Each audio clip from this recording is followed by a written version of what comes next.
All right, well, welcome to the Make It Count webinar. This is a webinar put on by Oklahoma Money Matters, which is the financial literacy initiative out of the Oklahoma College Assistance Program, which is a division of the Oklahoma State Regents for Higher Ed. My name is Sarah Lorenzen, and I am a certified financial education instructor and outreach specialist.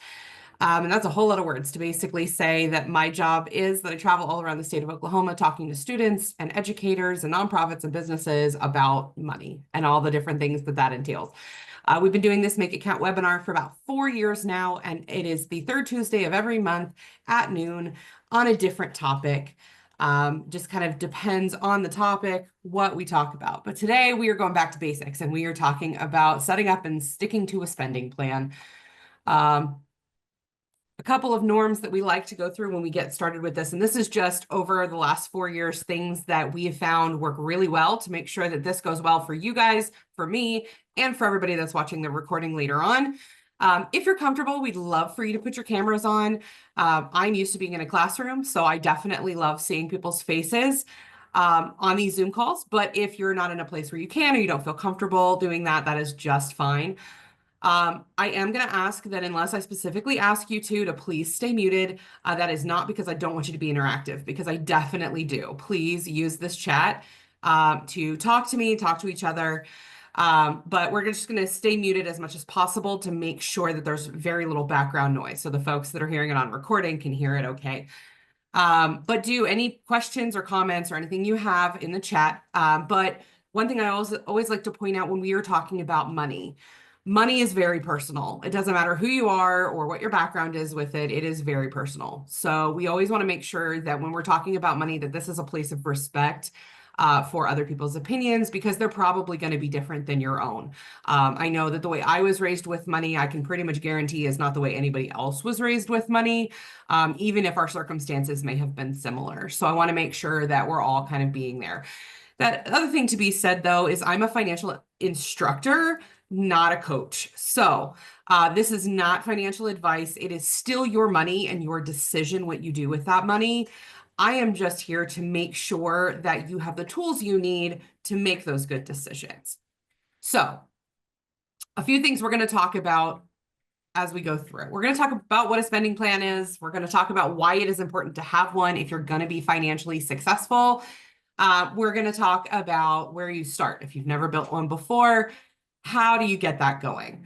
We're also going to talk about what a noodle budget is. I'm also going to talk about what are some budget busters, some things that you need to keep in mind.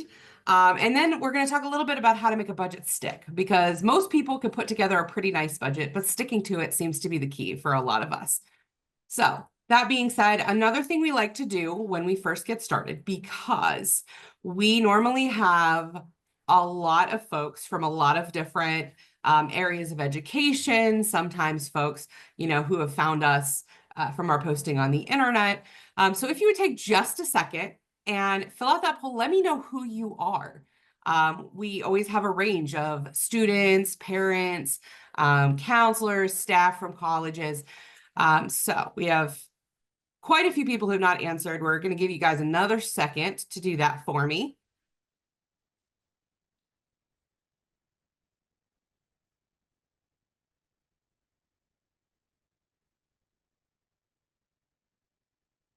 Okay.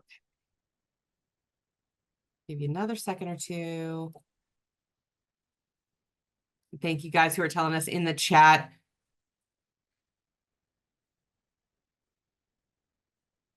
All right, awesome.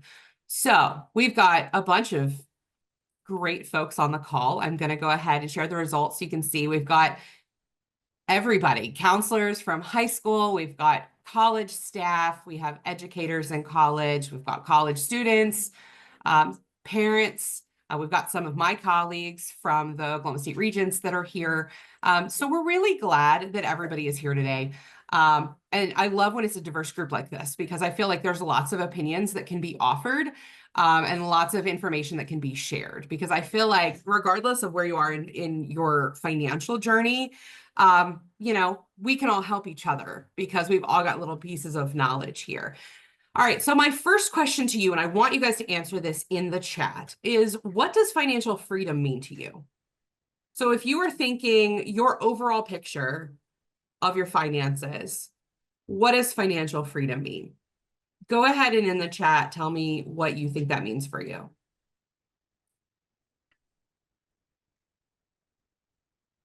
Lots of folks saying no bills or debt, not living paycheck to paycheck. Definitely.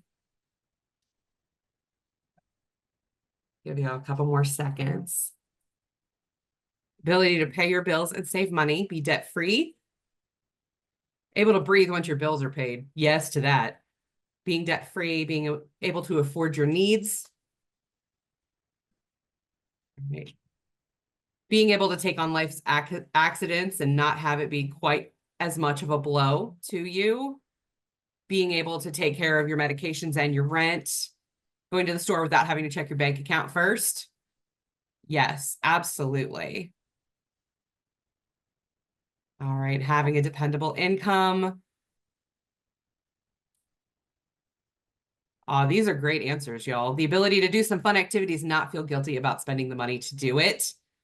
Very much so. And I just got a private message about this recording. Yes, this recording goes out to everybody who is in attendance within about a week after the call, as well as the slides. So I forgot to mention that. So thank you for the reminder. But that will be out there for you guys within about a week. Once we get the recording, we'll edit the transcript and send everything out to everybody who is in attendance. Okay, so going back, being able to responsibly spend without going above your means. The ability to do some fun activities and having a dependable income. I think these are wonderful.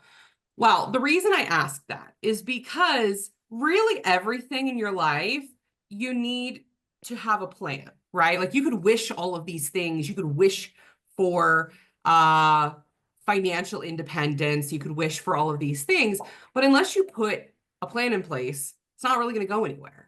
So the first thing that you need to know about me when we talk about budgeting is that I actually hate the word budget. For me, when I first got serious about prioritizing my money, is I had to kind of shift my mindset in how I thought about these things. Because even businesses, right? Successful businesses live on budgets. So it's something that you need to have because you have to be able to pinpoint where your money's going, or your money is just going to disappear and you're going to have no idea where it went or how to be able to shift it. But what I prefer is to call it a spending plan. Why? Because I work really hard for my money. I don't know about all of you, but I know I've worked multiple jobs since I was 16 because I like being able to make ends meet. I like being able to have money in savings. But I hate budgeting my money or living on a budget. I want to be able to spend it. So putting a plan in place of how I'm going to spend it makes me a lot more successful at it just because of that little mindset shift. And also because a goal without a plan is just a wish, right? If you are trying to be successful in losing weight, you have probably a meal plan, maybe an exercise plan. If you are in college and you're trying to graduate, you are, probably going to have a degree plan that you're following. So it is a guidepost, right? It helps you see where you are, what you still have to accomplish, and it helps you see where your money is, and it helps you shift to make sure your spending priorities are matching your goals. And that is really the gist of it. So step one, if you have never set up a budget before, you need to track your income, right? You can't know where your money's going or fix where you're spending if you don't know what you actually have coming in, right? And I know for a lot of people, setting this up the first time can be scary, but I promise that it definitely makes you feel a lot better in the long run because you have control over the situation. Even if it's not the greatest situation, right? You can see where it is and you can start planning to fix it. So when doing that, you're going to list any money you have coming in, whether that is a full-time job, a part-time job, if you have some sort of side hustle business, if you are getting child support or alimony or something else that's coming in regularly, make sure that you're putting that in this total. And that's step one. Step two is to figure out what your financial responsibilities are. So this is going to be those things you know you have to pay every single month. Okay, so those are going to be your fixed expenses. That's stuff like your rent or your cell phone bill, maybe your car loan, stuff that the amount does not change every month. It's the same amount every single month. And then your variable expenses. So this is going to be like your electric bill, gas for your car, groceries, right? You still have to pay those things every month, but the amount might change. For example, working for the state, we drive all over the state and we get reimbursed for our expenses when we have gone to travel for work. But I need to make sure that I have, money for gas to get my car back from, Miami to Oklahoma City where I live in the interim until they can get that money back to me. So depending on the time of year, the amount I may need in gas fluctuates tremendously. There may be some months where I'm not going anywhere. I'm, either working from home or I'm working from the office, and I might spend $150 or $200 on gas all month. And then there's some that I might be spending $400 or $500 in gas before I get reimbursed. And I have to make sure that I have that money set apart. So in this circumstance, what I want you to do as we move into step 3 is to keep track of those variable expenses every single month for 3 to 6 months so we can get an average of how much those variable expenses are. The next is annual expenses. So things like your insurance, if you're not paying it every single month, your taxes, if you're not getting it automatically deducted from your check, renewal for the tag on your car. That comes around every single year, and it is roughly the same amount every single year. So you can actually budget for it instead of trying to figure out, in October when your tag comes due, you can figure out how much every month you can put aside for it, $10, $15. So as you get into that month and you know that expense is coming, you don't have to be scrambling and kind of robbing Peter to pay Paul to make sure that your car stays street legal. So make sure you have all of those things written down, and write down whether they are a fixed expense, a variable expense, or an annual expense, something that maybe you don't have to pay every month, but you want to make sure that you are budgeting for every month so they don't come as a surprise when they come up. Step 3 is to track your spending. This is step 3, but it's also the repeated step every month after you budget. And for a lot of people, this is the hardest step because you have to be really honest with yourself. Write down all of your transactions. And I'm not just talking about the stuff in your bank. If you spend cash, write down every single cent that you're spending in cash, because I guarantee you're spending a lot more than you realize. You go to a vending machine, you can easily spend $5 on a bag of chips and a soda, and that adds up if you're doing that every single day. And you may not know how much money you're spending because you're just doing it every day and you're spending cash.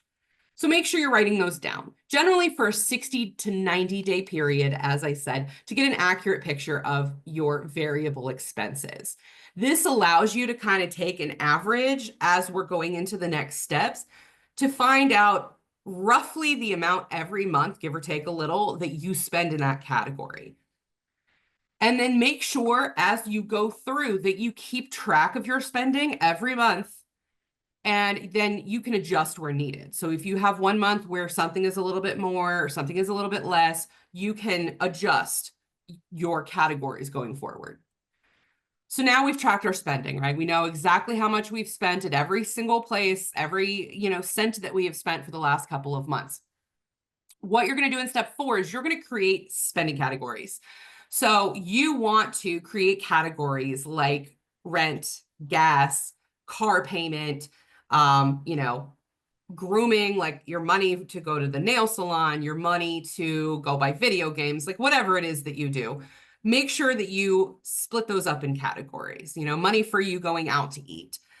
And then find a budgeting tool that works for you to keep track of these categories. There are a lot of options. You can use Excel. If you're one of those people that is really good with computers and really good with Excel, you can use Excel to set up a great budget and help you track your spending. For me, that has absolutely never worked. That's just not how my brain works. So I prefer to use the cash envelope method where I actually take my money out in cash and keep it in separate envelopes for each category. And that helps me keep track of my spending for me. There's also this Oklahoma Money Matters. This is our free budget calculator that's on oklahomamoneymatters.org. It allows you to do a zero-based budget. It allows you to print it out. Actually, I have former coworkers who still, even though they don't work here anymore, utilize this tool every single month to set up their family budget. They print out the budget once they're done and they stick it on the fridge. So even when their kids are like, "Hey, mom, I want this new video game," she can say, "Hey, this is where our spending priorities are this month. So let's see, if you can mow some neighbors' lawns or something to earn the money for the video game that you want." And so it helps her have that conversation and kind of keep the whole family on track with what their spending is. You can also just use pen and paper. Growing up, most of the time, my mom used pen and paper to do her budget every single month. I would remember her sitting down with her stack of bills and she would sit down and do our budget. But there are also tons of apps. If you're a person who prefers apps, there's a ton. So the three here you see on the screen, there is EveryDollar, which is by Ramsey Solutions, which is Dave Ramsey's company. There is Good Budget, which is a free app. It does have some add-ons, but it is a really good app that will help you kind of keep track of your categories. And then there's also You Need a Budget, which is a good one also. Although it does have a monthly a yearly subscription fee. But as a student with a student email, you can get 1 year for free to try it out and see if it works for you. So those are just a few options. There's so many out there. So if you find one that works better for you, go for it. Because really, I feel like the key to being good at budgeting is finding what works for you. The next thing we need to do is figure out our needs, our wants, and our obligations, right? Because we have to take what we have coming in and what we have going out, and we need to make them match. And now that you have all of your spending in categories, you can see exactly how much you're spending on certain things. So when we think of needs, wants, and obligations, as we're talking about trying to make these things match, either we're spending too much and we need to cut down, or maybe we aren't making enough money and we need to try to find a way to bring more money in. We can look at our budget and decide what we can cut if there's things to cut by looking at it in 3 categories. So the first is your needs. So these are the necessities you need to survive. First is your physiological needs. This is, you will literally not be living if you don't do it, like food, right? You need to have food to survive. And then there's circumstantial needs. These are things like transportation, right? We need transportation to get to work, to get home. But depending on where you live, this could change, right? Here in Oklahoma, you probably need to have a car, or at least some very reliable non-car transportation, because our public transit is not that great in any of the areas of the state. But if you were to say live in New York City, they have an extremely advanced subway system to where you don't need a car. I'm originally from Southern New York, and I have friends that I grew up with who were in their mid to late 20s before they ever got a driver's license because they never needed to. So it really depends on where you are, those circumstantial needs. And then there's your wants, right? Those are the things we really like to have. But if we were in a circumstance where, oh my gosh, I've just lost my job, what do I do? Or I am in a tremendous amount of debt and I'm trying to get off, you could temporarily, not forever, but you could temporarily cut these things out or cut these things down to be able to shift your money to a place that you need it to go. So this could be things like dinners out. This could be things like, maybe instead of going and getting your nails done, going and getting some press-ons with some really good glue off of Amazon and using that instead to help save some money temporarily. And then there are obligations. So this is stuff that you signed a contract saying you have agreed to pay for, right? This would be something like your car loan, right? You've signed a contract saying you will pay X number of dollars every single month to the bank until your car's paid off. So that is an obligation. So we're gonna do a little bit of an activity, and I want you guys to comment in the chat what you think these things are. Is it a need, a want, or an obligation? Go. The first one is stuff from your TikTok shop. Incredibly tempting. They've got some really good stuff on there. I know I've got a whole cart of things that I've been wanting to get. I just haven't been able to talk myself into being justified to get them yet.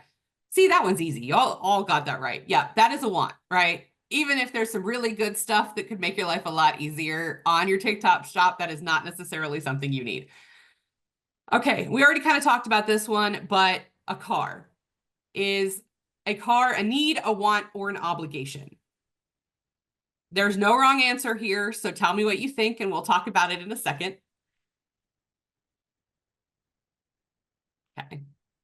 Lots of folks said need. A couple people said obligation. And as I kind of mentioned, it could also be a want depending on your circumstances, right? And this really is one of those things that we talk about circumstantial needs, right? If you lived in a place where there's good public transportation, it could be a want. You don't necessarily have to have a car if you have a place with good public transit.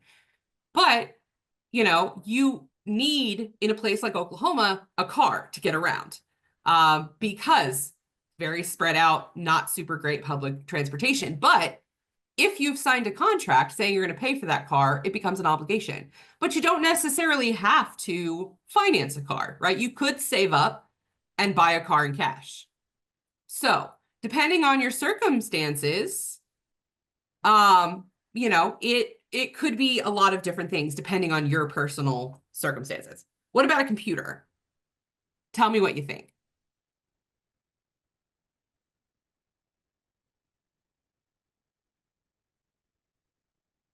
All right.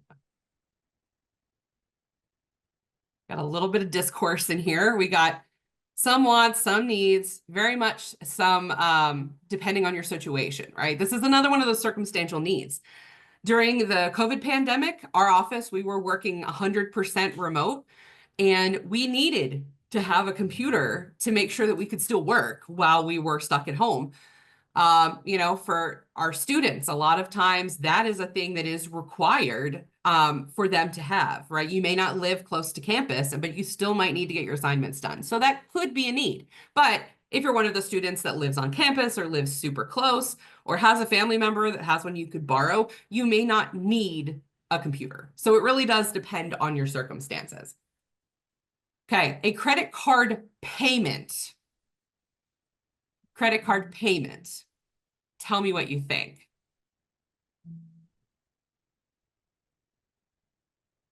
All right, got lots of folks saying it's an obligation. Okay, some folks said it's a need. Obligation, okay.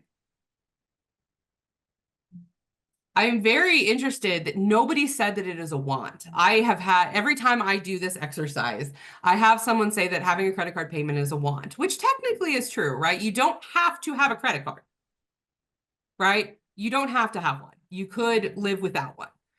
But the majority of us have one. And if we do use them, we need to be able to at least make our minimum payment every month, right? Because it is an obligation. Once you've used that card, you're basically signing a contract to say that you're going to pay back the money you just put on that card.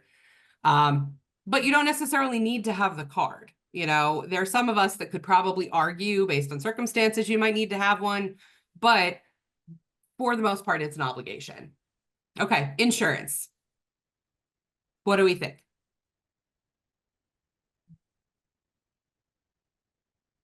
Need and an obligation? Yep. Very good answer. Need, obligation. Okay, looks like you guys are really split between need or obligation here. And really, this one can be both. It can be an obligation, right? Legally, you have to have insurance on your car to be able to drive it. But really, if you're going to be financially successful, you really need to have insurance for your car, for yourself. Why? Because stuff's expensive, y'all. You know, accidents, things happen. You know, back in 2019, I got in a really bad car wreck and we were out of town.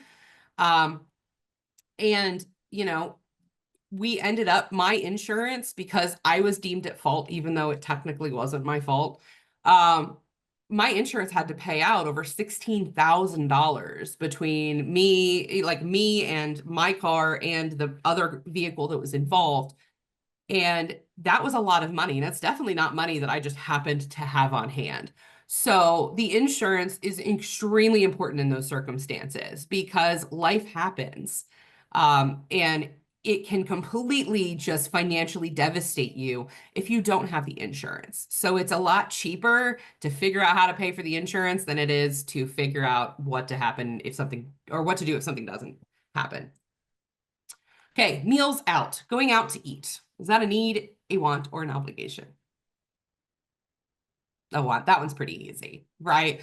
As much as we may need for our mental health to go out to eat or go do something and spend time with our friends, you could cut it out temporarily if you needed to.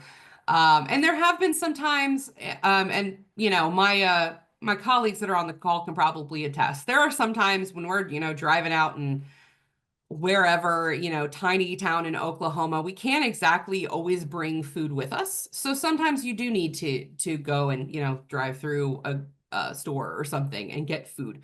So it can be a need, but 99 times out of 100 it's probably a want.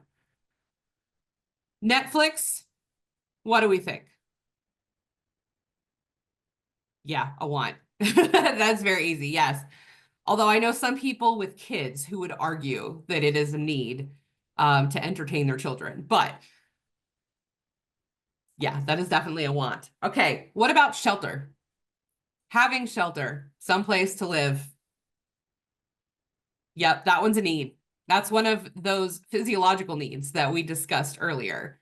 You have to have a place to live, whether that is rent or mortgage or, you know, a camper or whatever, you've got to have something. So that is definitely a need. That's not something we can cut out.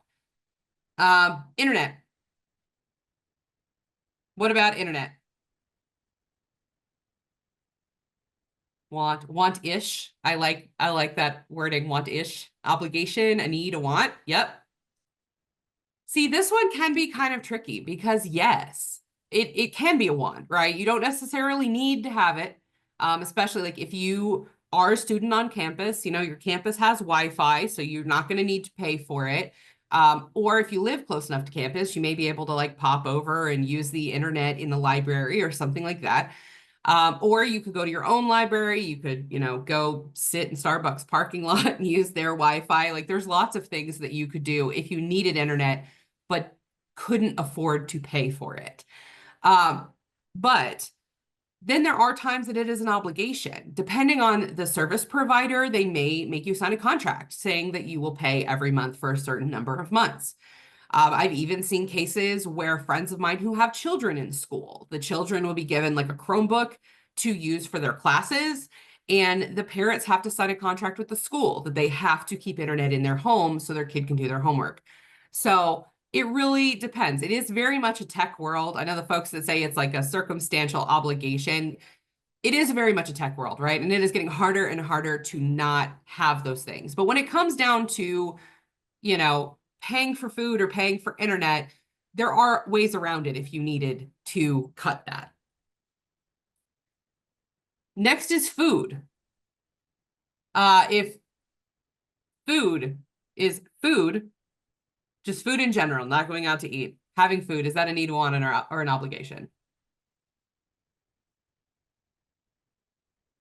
A need. Yep, that's another one of those physiological needs we talked about. All right, next one. How about a smartphone?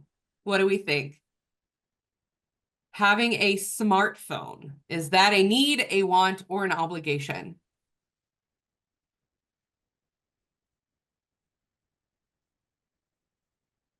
Okay. I got want, need, obligation, phone need, smartphone want. I love that you just made the point that I was going to make for me. That was fantastic. So the point I was going to make here is a phone, yeah, is a need. You need to be able to, you know, call 911 if there's a problem. You need to be able to get in touch with people. People need to be able to get in touch with you. So having a phone is a need. And depending on your circumstances, a smartphone could be a need, right? As I mentioned, travel a lot for work. I have to be able to have GPS on my phone so I don't get lost. I have to be able to check my email from work because there are some times that I am on the road darn near every single day for weeks at a time during work. So my colleagues need to be able to get a hold of me if there's something that I need to take care of. My dad, on the other hand, who's, 76 years old and spends most of his time out on our farm in Tecumseh, taking care of our goats that we have out there, he doesn't need a smartphone. He has one because his daughter decided to spoil him for Christmas one year, and now he insists on having that and nothing else, even though he doesn't really use it. But for him, it's a want, right? He functioned perfectly fine with a flip phone. He could go back to one if he needed to. But for some people, it is a need, right? You need to have the ability to check your email or use GPS or things like that. But it could also be an obligation. If you're one of those people who is financing a phone through your phone carrier, you're making a payment on your phone every month. You're essentially leasing your phone unless you just decide to completely pay the phone off or continue paying on it until the phone is off. You are making a payment. You signed a contract to say that you'll make a payment on that phone. That's why if you ever try to cancel that service in the middle of it, all of a sudden you get a real big bill because they bill you for the full balance of whatever's left on that phone. So it can be a lot of things to a lot of people. All right, last one, emergency savings. What do we think? Is that a need, a want, or an obligation? It is a need. Yes. Okay. Definitely see want, wish, need. Yes. Here's the thing. I fully understand that for some people, having the extra money to save every month can feel like it is only a wish or a want. But the first step in being able to get yourself out of that situation is starting to build savings, because every cent you have in savings is 1 cent less that you will have to put on credit if there is an emergency. I'll tell you a story of one of my colleagues. Well, she's a former colleague. She was a single mom with 3 kids, and she was living paycheck to like 2 days after paycheck. I'm sure there's lots of folks on the call that know what that's like, because I do. And her youngest son got sick and she had a fever, and she could not afford to buy children's Motrin, which if you've ever looked at it on the shelf, the maximum I've seen it is like $10, $15 for a bottle. And she couldn't afford to buy it for her kid. And she felt like the worst mother in history. And so when she started getting serious about fixing her finances, she set herself little savings goals. Yes, when we talk about emergency savings, you want to have 3 to 6 months worth of your expenses saved. But that's a big ask.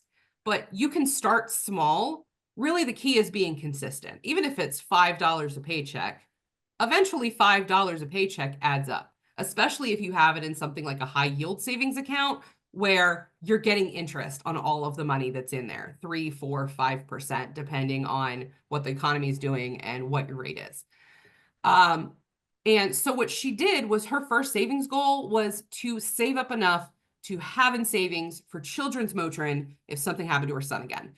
And that was her first goal. She literally saved couch change, change from anything that she purchased, and eventually had $10 or $15 saved. And then she moved on to, how much does a box of diapers cost? I'm going to go ahead and put back that money. And then once she reached that goal, she moved on to something else. And then eventually she was able to save up that money, and she had it in case there was an emergency. And then she was able to move on to paying off debt, which then freed up money. So she was able to do more with it. Her and her husband just bought a house last year. Like, they've been able to do a lot, but it takes consistency. And it takes commitment to even a small amount. Eventually, a small amount adds up. Yes, it's going to take time, right? You save $5 a month, you're not going to have 3 to 6 months worth of savings next month. But eventually you can get there. You just have to be committed to it and really thinking intentionally about your spending. All right, and Lyric, I see you. Don't worry, I'll send the recording out so you can watch the rest of this. Good luck in class. All right, but here's the key to it, right? You can customize your spending. So make sure that whatever it is works for you. You know, we talked about need, want. You saw that a lot of people, your answers are different. And that's because we are all different. So you can't really judge what someone is spending their money on because it's their money, right? I'm not going to judge you on something. I don't want someone to judge me on the fact that in my budget, I build in money to be able to go buy a coffee shop and get coffee sometimes when I feel like it. I don't want anyone to judge me on that. So I'm sure not going to judge you for what you put in there. But the one thing I will say, it's important to make sure that you're still keeping as much as possible things in your budget that give you joy, because depending on your goals, it could take you several years to get to the point where you want to be and several years of consistency. So I always tell people, don't forget to add in entertainment, even if it's $20 and that's all you have, right? Put that in there, because sometimes for your mental health, being able to take your kids out for McDonald's once in a while, or being able to take yourself to go get fancy coffee at a coffee shop once in a while can do tremendous things for your mental health. But I'm still emphasizing once in a while, right? Stick to the entertainment budget you're in there. You know, there is a limit to treat yourself to be able to be financially successful. So try cutting out and shifting your spending to reach whatever those goals are. So maybe temporarily, you could cut out buying gifts for people. You could cut out buying extra clothing for yourself. Maybe you have access to a gym on your campus, so you could start using the wellness center on campus versus paying extra money for a gym that's maybe closer to your house. A little more inconvenient, but you're already paying for it in your fees at college.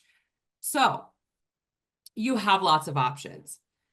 And kind of when we talked about, let's go back. When we talked about the emergency fund, one more point I want to make on that is that I get a lot of people that ask when they start trying to figure out how much to save in an emergency fund. There is a concept. It's actually by one of my favorite financial gurus. You'll see her on the Good Morning America. Her name is Tiffany Aliche. She goes by the Budgetnista. And she's honestly fantastic. I highly recommend you guys look up her information. But one of the things she always talks about is having a noodle budget, which is even if you are employed in a great financial situation, sitting down and putting together a budget of your absolute bare necessities. So the things that if you lost your job tomorrow, you would know exactly what things you could cut out and immediately put in place this noodle budget. She calls it a noodle budget because, you know, it's that budget when all you can afford to eat is ramen noodles because you're having a really bad time. That could be mac and cheese or whatever you prefer, but the concept is the same. You figure out what that is, and that does a couple of things. One, you take whatever that bare bones number is, and you times that by 3 and by 6, and that gives you your target numbers of 3 months of savings or 6 months of savings, depending on your goal, because you want to make sure you have your necessary expenses in case of an emergency. Two, it's nice to have, because as someone who has been laid off in the past in previous careers, when all of a sudden you walk in and you're like, we're sorry, we're cutting, we're having to cut so many staff, and you walk out and you go, oh my gosh, how am I going to pay my bills? How is this going to work? It is extremely helpful to your mental health to go, you know what, this is a horrible situation, but I have a plan. And you can immediately pull out that noodle budget and start calling your cell phone servicer and asking for a deferment for unemployment on your student loans so you don't default on them. Immediately calling your credit card companies and informing them what's going on, because while they may not be able to stop, things from hitting your credit or things like that, they're a lot easier to work with if you contact them before you miss a payment. So it gives you a plan, right? It gives you marching orders to where when you're in this moment, you can go, okay, here's the things I need to do. I need to cancel Netflix. I need to cancel, this other subscription I have, to help keep all of the money we have here. Okay. Now, I also get lots of questions usually about, well, how do I know how much I can afford? How do I set up a budget? Well, there's a couple different methods, and depending on you and how you work, there's a couple different ways to do this. Really, I feel like the most popular two ways are what we call the 50-30-20 spending plan. This was actually introduced by Senator Elizabeth Warren, if you didn't know, out of Massachusetts. If you didn't know, she's actually an economist. That's what she does. She was a college professor prior to becoming a senator. And she said that kind of the best way to ensure financial security is to try to budget as close as possible to 50% of your income to must-have expenses. So housing, utilities, groceries, transportation, basic clothing. 30% of that to debt, dining out, entertainment, things like that, like your wants. And then 20% to your goals. So first to emergency savings, and then to things like travel or college savings or retirement or whatever it is that that 20% is going to for you. Now, fully understand that in this economy, sometimes 50%, keeping all that under 50% is impossible, but you can adjust these, right? You could do 10% to goals and 20% to flexible expenses and do that other 70 to your must-have expenses. So you can adjust this, but this is a really good basic working theory to kind of help you gauge your goal of where you would want to get.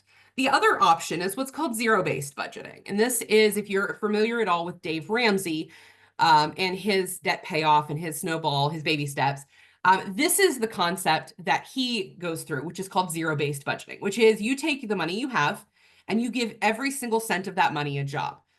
And some of that job might be sitting in your miscellaneous fund, which is your fund money, or money for things that pop up that you didn't see coming. It might be some of it's going to, giving. Some of it might be going to savings. You set up what those categories are, but you give every single cent a job, and then you let it do its job. So you don't, take the miscellaneous fund and just decide that all of that money in the miscellaneous fund is now going to go buy gifts for Christmas, right? Instead, you set a line item for Christmas and start putting back a little bit of money specifically earmarked for that. So these are two really good methods of doing that. Okay.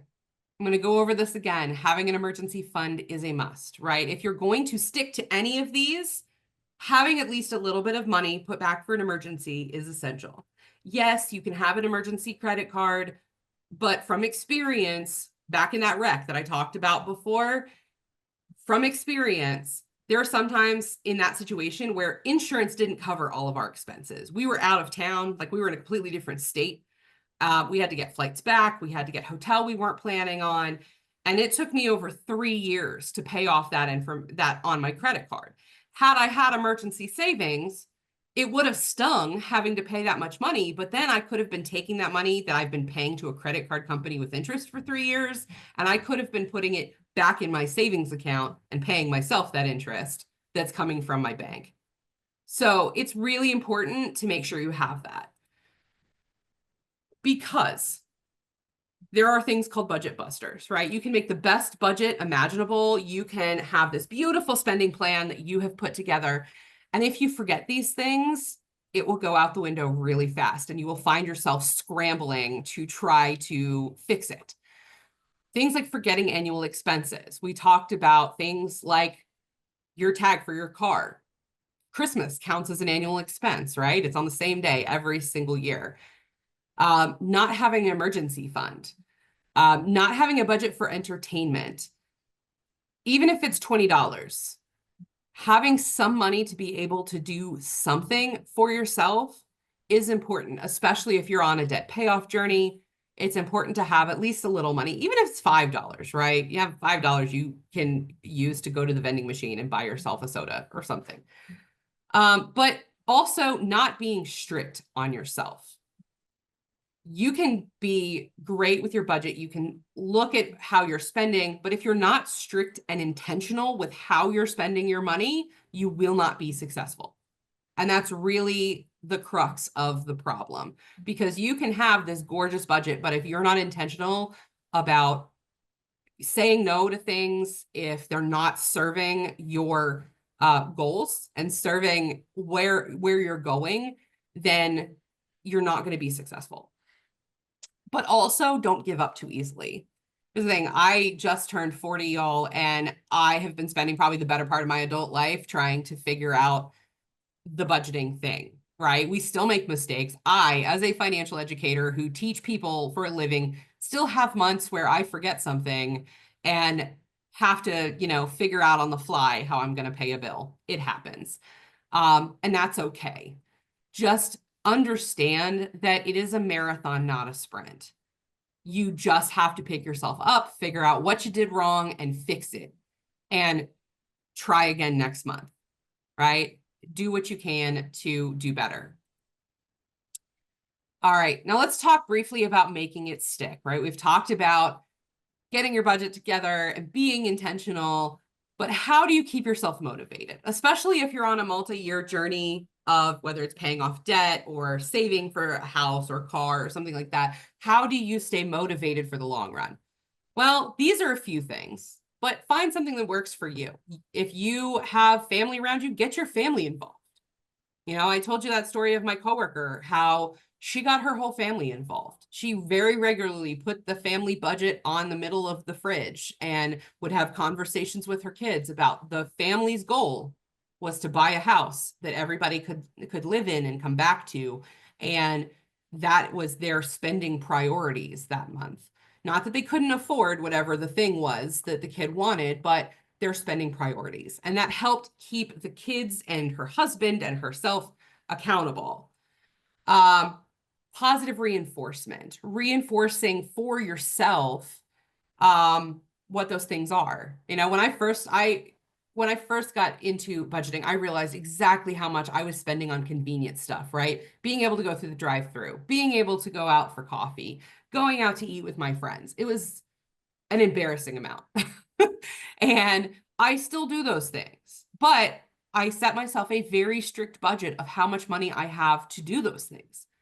But if I succeed in all month long sticking to that budget, on payday, I always go treat myself, right? I'll go get lunch out with my coworkers, or I will go get myself coffee in the morning on the way to work, like a big fancy one from Starbucks.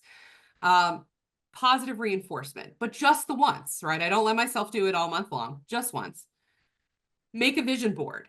That one sounds cheesy, but studies have proven that if you have goals and you see those goals in front of your face every single day, it helps remind you what you're working for and helps you stick to your goals, and you will be more successful on achieving whatever that goal is.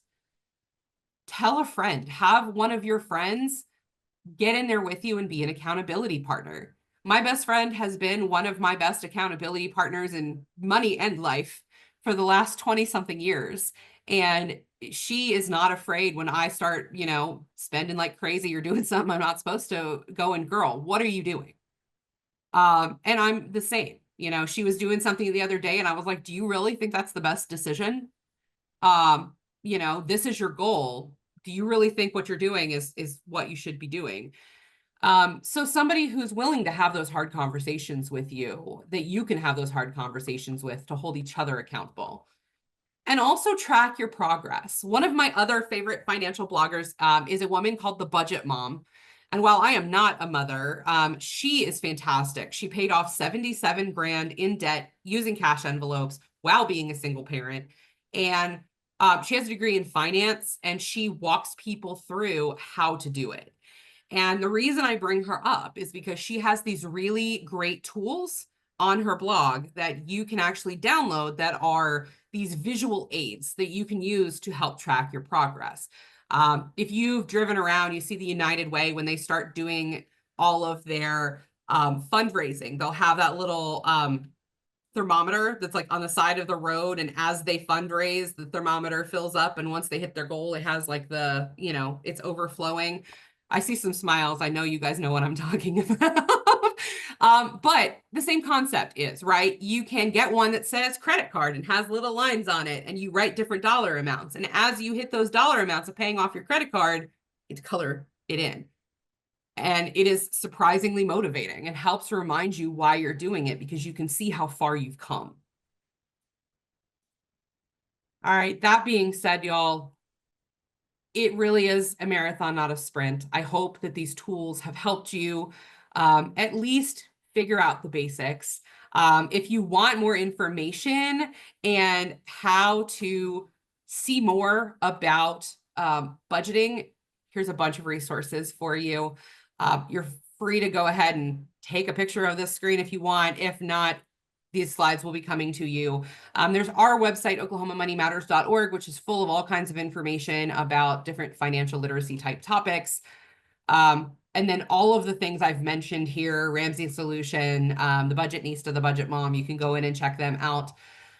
If you do have issues making ends meet, I do encourage you to look into community resources, things like SNAP benefits, food pantries, they are there for a reason. In a previous life, I worked for our food bank here in Oklahoma City, and the majority of people we saw were people who were just struggling. They weren't destitute, they weren't living on the street, they were the person who got laid off and needed to make ends meet while they had something going on, or they were the person that were working multiple jobs and then had some medical expense or something pop in. And that's what they're there for. So this thing you see on here, this OKDHS Live, that is actually the online application for those community resources, SNAP and WIC and those things. And not everybody qualifies for those, but you never know until you try. And then some of these are just some hand-picked resources from us, which is the Your Money Matters Guide, which is a publication we have. You can download some podcasts we have on more budget information, as well as some cash envelopes that you can download for free and put together from our website. That is all I have for you guys today. If you have any questions, please put them in the chat. We've got a couple of minutes left before we hit the 1 o'clock hour. I'm happy to answer any questions that you have. If not, you're welcome to reach out. This is my email address. That is definitely the fastest way to get a hold of me. Thank you guys so much for being here. I hope you got a lot of information out of it, and I'll answer any questions you have now.